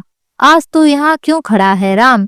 क्योंकि भगवान ने तेरी गलतियों का दंड दे दिया। तूने जो बोया वही काट रहा है। मोहन जो एक कोने में खड़ा था, अब आगे आया। उसकी आंखें भी नम थीं, लेकिन उसकी आवाज में गुस्सा था। भैया, तूने मेरे साथ जो किया उसे तो मैं माफ कर सकता हूँ, लेकिन माँ के साथ जो किया उसे मैं कभी नहीं भूल सकता। जब माँ बुखार में तड़प रही थी, तूने एक बार भी फोन नहीं उठाया। मैंने तुझे कितनी बार कहा माँ की तबीयत खराब है, आ जा, लेकिन तूने क्या कहा? मोहन, तू संभाल ले। मैंने संभाला भैया। मैंने ढाबा बेचा, जमीन बेची और माँ को दिल्ली लाकर उनका इलाज करवाया, लेकिन तू कहाँ था? राम का सिर और झुक गया। वह अपने घुटनों पर बैठा था, हाथ जोड़े। माँ मोहन, मैं जानता हूँ कि मैंने बहुत गलतियाँ की। मैंने तुम दोनों को ठुकराया, मैंने अपनी जिंदगी बर्बाद की। मेरी नौकरी गई, ईशा मुझे छोड़कर चली गई, मेरे दोस्तों ने मुंह फेर लिया। मैं अब कुछ नहीं हूँ, लेकिन मैं बदलना चाहता हूँ। मुझे एक मौका दो, मैं तुम दोनों के लिए कुछ करना चाहता हूँ। शांति जी चुप रही। उनकी आंखें नम थीं, लेकिन उनका चेहरा अब भी गंभीर था। मोहन की सांसें तेज थीं। वह अपने भाई के सामने खड़ा था, लेकिन उसका मन पिघल रहा था। तभी शांति जी ने गहरी सांस ली और राम की ओर देखा। उनकी आवाज अब नरम थी, लेकिन उसमें एक माँ की ताकत थी। राम, रुको। अगर सुबह का भूला शाम को घर लौट आए तो उसे भूला नहीं कहते। मैं एक माँ हूँ बेटा। बेटा चाहे कितनी गलतियाँ कर ले, माँ का दिल उसे माफ कर देता है। मैंने तुझे माफ कर दिया, लेकिन इसका मतलब ये नहीं कि हम तेरा हर बोझ उठाएंगे। तूने देखा, मोहन ने अपनी मेहनत से यहाँ एक वजूद बनाया। तुझे भी यहीं रहकर खुद को साबित करना होगा। मोहन ने भी राम की ओर देखा। भैया, माँ ने जो कहा वह सही है। मैं तुझे माफ करता हूँ, लेकिन अब तुझे दिखाना होगा कि तू सचमुच बदल गया है। मेरे ढाबे पर चल, मेरे साथ काम कर। हम दोनों मिलकर माँ के लिए कुछ करेंगे। राम ने सिर हिलाया। उसकी आंखें अब भी नम थीं, लेकिन उनमें एक नई चमक थी, पश्चाताप की, बदलाव की और उम्मीद की। शांति जी ने दोनों बेटों को अपने पास बुलाया। मेरे दोनों लाडले, तुम एक दूसरे के बिना अधूरे हो। राम, तूने गलतियां की, लेकिन अब तू सही रास्ते पर है। मोहन, तूने मेरे लिए सब कुछ किया। अब तुम दोनों मिलकर इस परिवार को फिर से बनाओ। दोनों भाइयों ने एक दूसरे को गले लगाया। कमरे में एक ऐसी शांति थी जो सालों बाद लौटी थी। यह वह पल था जब परिवार की टूटी हुई कड़ियां फिर से जुड़ रही थीं। अगले दिन मोहन राम को अपने ढाबे पर ले गया। शांति का ढाबा दिल्ली के एक व्यस्त चौराहे पर था। यह कोई बड़ा रेस्टोरेंट नहीं था, लेकिन इसकी सादगी और स्वाद ने इसे मशहूर कर दिया था। लकड़ी की मेजें, प्लास्टिक की कुर्सियां और दीवार पर भगवान गणेश की तस्वीर, यह सब गांव की याद दिलाता था। ढाबे पर सुबह से ही ग्राहकों की भीड़ लगी थी। ट्रक ड्राइवर, रिक्शा वाले और पास के ऑफिस के कर्मचारी यहाँ नियमित रूप से आते थे। मोहन ने राम को रसोई में ले जाकर काम समझाया। भैया, तू चाय बनाना शुरू कर, मैं पराठे और दाल संभाल लूंगा। राम ने झिझकते हुए चाय की केतली चढ़ाई। उसकी उंगलियां कांप रही थीं। वह जो कभी ऑफिस में प्रेजेंटेशन देता था, अब चाय बनाने में घबरा रहा था। उसे अपने पुराने दिन याद आए, जब वह शांति जी की रसोई में उनकी मदद करता था। लेकिन तब वह बच्चा था और अब वह एक टूटा हुआ आदमी था जो अपनी जिंदगी को फिर से जोड़ने की कोशिश कर रहा था। पहला दिन राम के लिए मुश्किल था। वह चाय जल्दी बनाना चाहता था, लेकिन गलती से चीनी ज्यादा डाल दी। एक ग्राहक ने चाय पीकर मजाक में कहा, भाई, ये चाय है या शरबत? मोहन ने हंसकर बात संभाली, चाचा, ये मेरे भैया का पहला दिन है। अगली बार ऐसी चाय पिलाएंगे कि आप उंगलियां चाटते रह जाएं। राम शर्मिंदा था, लेकिन मोहन की हंसी ने उसका हौसला बढ़ाया। धीरे धीरे राम ने ढाबे का काम सीख लिया। वह सुबह जल्दी उठता, मोहन के साथ ढाबे की सफाई करता, चाय बनाता और ग्राहकों को खाना परोसता। उसने शराब को पूरी तरह छोड़ दिया। पहले कुछ दिन उसे शराब की तलब लगी, लेकिन मोहन और शांति जी का साथ उसे ताकत देता। हर शाम जब वह ढाबा बंद करके घर लौटता, शांति जी उसे गले लगाती और कहती, मेरा राम अब सही रास्ते पर है। उनकी बातें राम के लिए किसी मेडल से कम नहीं थीं। मोहन और राम की जोड़ी ढाबे पर मशहूर हो गई। मोहन की हंसी और राम की मेहनत ग्राहकों को पसंद आने लगी। एक बुजुर्ग ग्राहक ने एक दिन कहा, मोहन तेरा भाई तो कमाल का है, चाय बनाता है तो गांव की याद आती है। राम ने मुस्कुराकर जवाब दिया, चाचा यह सब मोहन ने सिखाया है। मोहन ने हंसकर उसकी पीठ थपथपाई, भैया तू अब मुझसे भी बेहतर चाय बनाने लगा है। राम ने न सिर्फ ढाबे पर मेहनत की, बल्कि अपने आचरण को भी सुधारा। वह अब पहले जैसा अहंकारी नहीं था। वह ग्राहकों से नम्रता से बात करता, मोहन की हर बात मानता और शांति जी की हर छोटी बड़ी जरूरत का ख्याल रखता। उसने अपने पुराने दोस्तों से दूरी बना ली, जो उसे शराब और रंगीन रातों की ओर खींचते थे। उसका चेहरा अब थकान से नहीं, बल्कि मेहनत और संतोष से चमकने लगा था। कुछ हफ्तों बाद राम ने नौकरी की तलाश शुरू की। वह जानता था कि ढाबा उसका और मोहन का सपना है, लेकिन वह अपने पैरों पर खड़ा होना चाहता था। उसने कई जगह रिज्यूम भेजे। शुरू में उसे निराशा ही मिली। कंपनियां उसके पिछले रिकॉर्ड को देखकर झिझकती थीं, लेकिन राम ने हार नहीं मानी। आखिरकार एक छोटी सी कंपनी में उसे अकाउंटेंट की नौकरी मिल गई।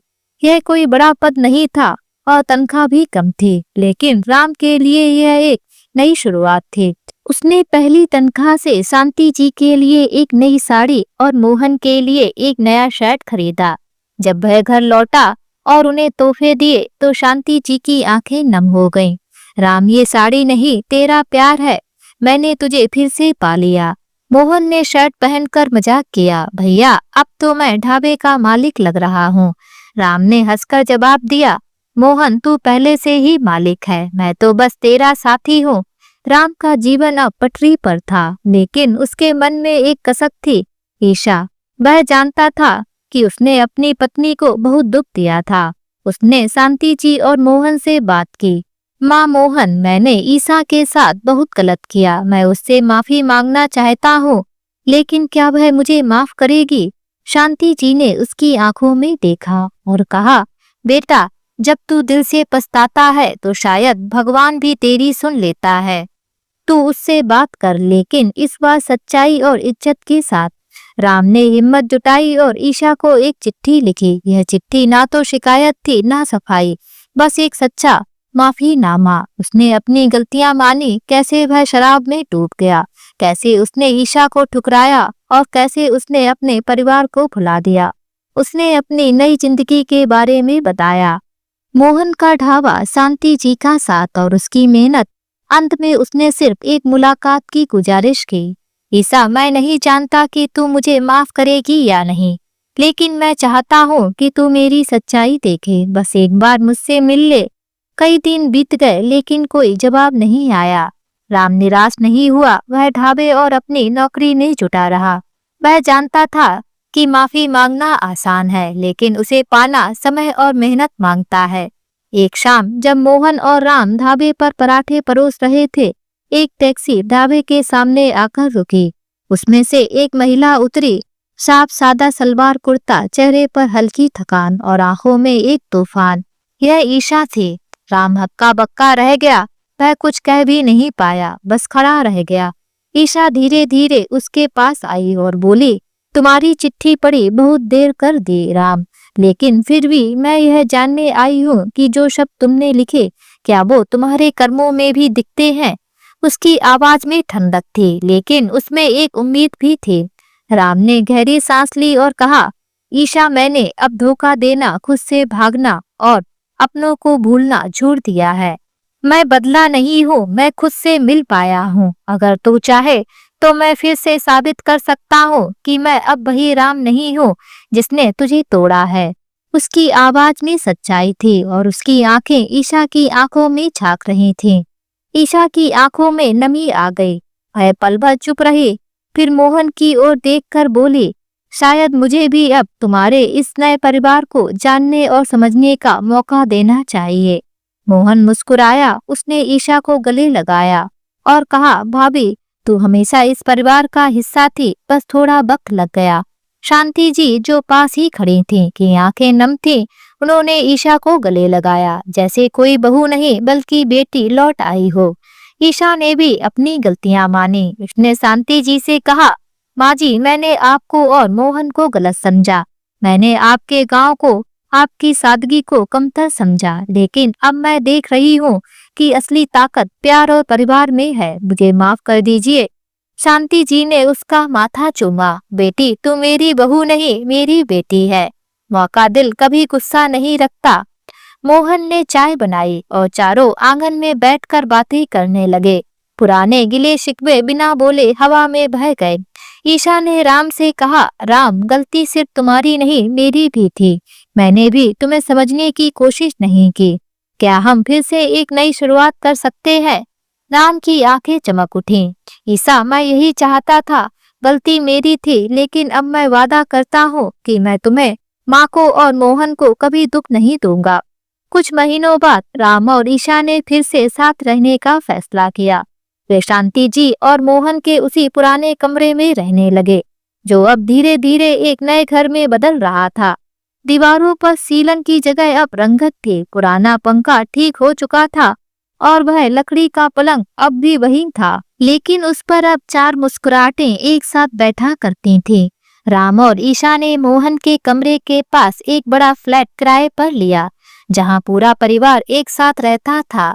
शांति का ढाबा अब दिल्ली में मशहूर हो चुका था। उसने पास में एक बड़ी दुकान किराए पर ली और ढाबे को और विस्तार दिया।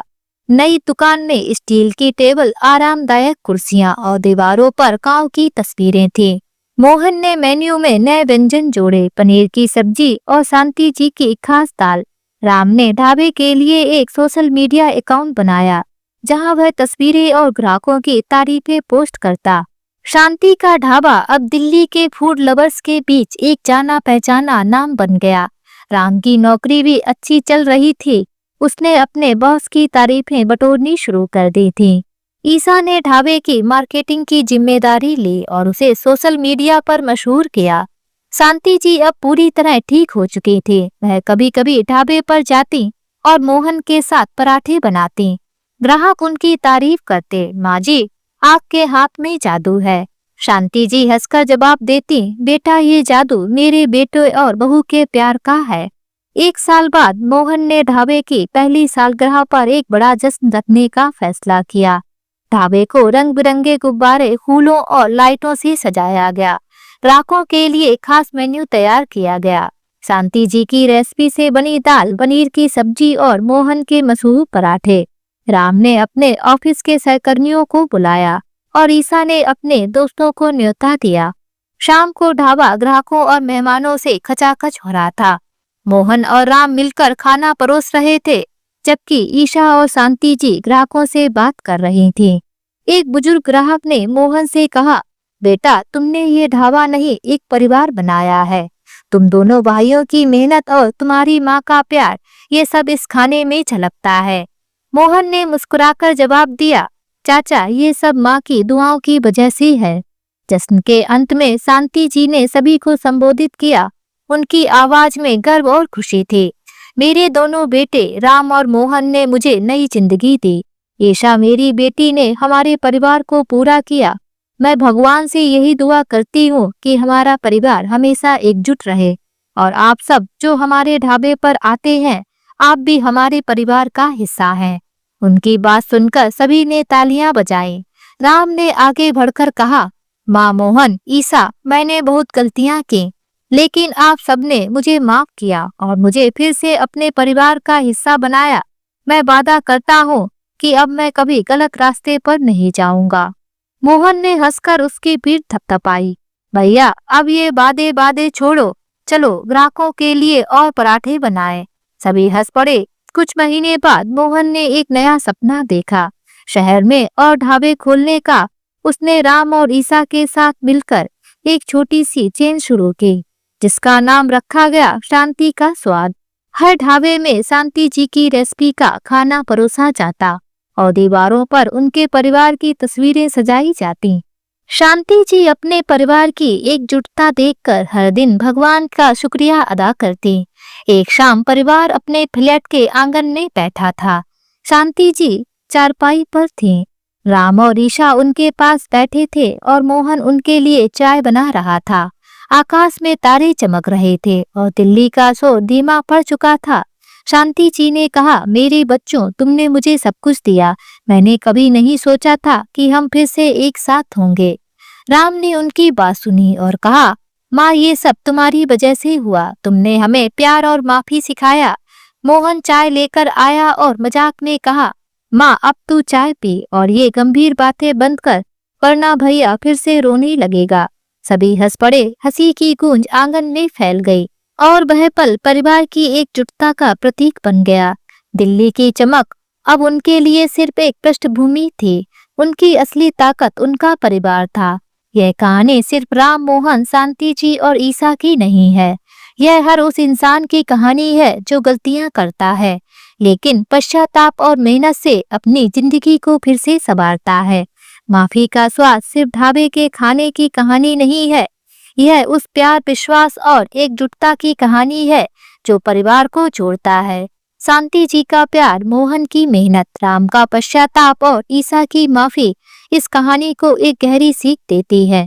जिंदगी में गलतियां हर कोई करता है, लेकिन सच्चा इंसान वही है जो अपनी गलतियों को स्वीकार करे, उनसे सीखे और अपनों से माफी मांगने की हिम्मत दिखाए। माफी मांगना कमजोरी नहीं बल्कि ताकत है, और जब माफी सच्चे दिल से दी जाती है तो वह टूटे रिश्तों को जोड़ने की शक्ति रखती है। परिवार की ताकत, प्यार और विश्वास से कोई भी मुश्किल आसान हो सकती है। इसलिए कभी भी अपनों को ठुकराने की गलती ना करें, क्योंकि असली खुशी और सफलता रिश्तों की गर्माहट में ही छिपी होती है। तो दोस्तों, आपको ये कहानी कैसी लगी नीचे कमेंट बॉक्स में लिखकर हमें जरूर बताएं। और अगर ये कहानी आप सभी लोगों को अच्छी लगे तो प्लीज इस वीडियो को लाइक और शेयर जरूर करें और मेरे चैनल को सब्सक्राइब करना ना भूलें। तो फिर मिलते हैं एक नई कहानी के साथ। बाय।